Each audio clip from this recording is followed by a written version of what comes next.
Hey guys, we're looking at GT3 at Monza today in Le Mans Ultimate, specifically the McLaren 720S GT3 EVO, but this guide applies to all the other GT3s as well. The other GT3s just might have very slightly different braking points, like the Ferrari you have to usually brake a little bit earlier, and I think the Mustang you can brake a tiny bit later. Alright, coming up to the first turn, we're looking up to the 150 board there, braking basically alongside the 150 board, or maybe just a fraction after it. In the Ford, I think you can brake a tiny bit later.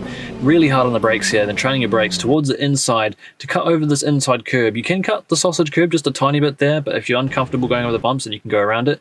Turn the steering wheel very fast here, keep towards the middle of the track to slightly open up your entry line for the second apex here.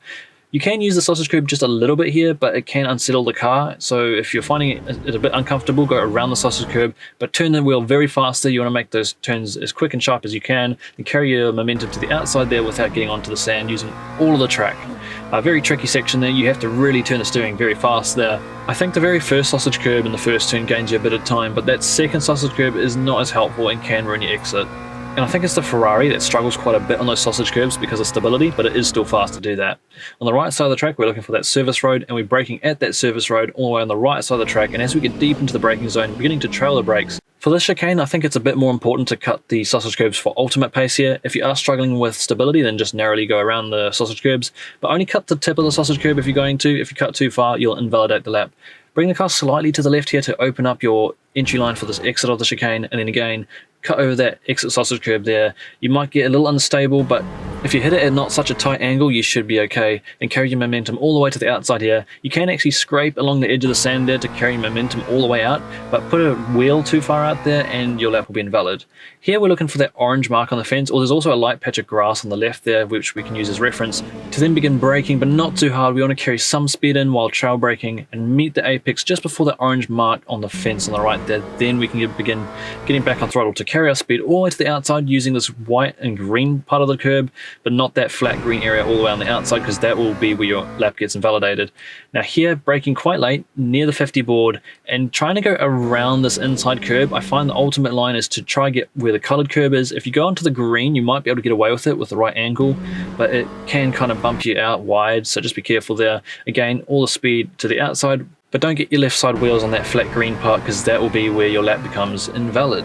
And do keep in mind that each GT3 car might behave slightly differently. I think the Ferrari, that corner that we just went through before, it snaps quite a bit as you get through to the apex, so just be careful coming out of it.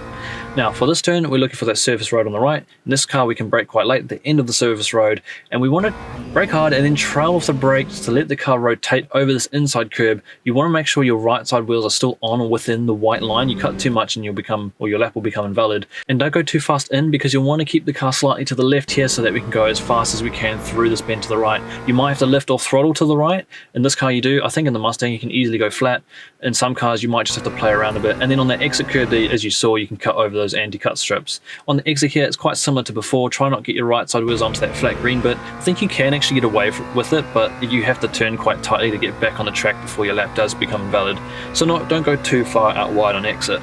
For the final turn, we're looking for that black light marker board thingy on the left fence there, and we're braking a car length or two before we get to that, and then carrying some speed in here, using the brakes, trailing it in and rotating around the curb and apexing around where that Monza board is above the track, and then being patient, and then getting back on throttle, making sure the front end's pulling in, not understeering, and then using all the track width. Carry speed to the outside here where the green bit is, don't go too far out, and then start bringing the car back towards the inside there.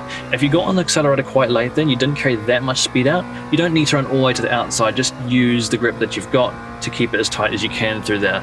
This track might seem quite simple at first, but the turns are very complex and it's quite hard to get the most out of them. I think most cars handle those sausage curbs okay. The Ferrari's a bit more nervous on them, but all the references should be exactly the same. I'm going to play through this whole lap again without me talking, and then after that I'll do a pit entry guide, so stick around for that. See you at the end of the lap.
For the pit entry of Monza, we're taking the final corner like we normally would, then we're coming out wide here and then aiming up straight with the pit lane, and then as we cut over this dotted line, or just before we get to that dotted line, is where we're going to start braking hard, shifting down to first gear, and we should be at 60 by the line. Make sure to enable that pit limiter early enough, and then that is your pit entry.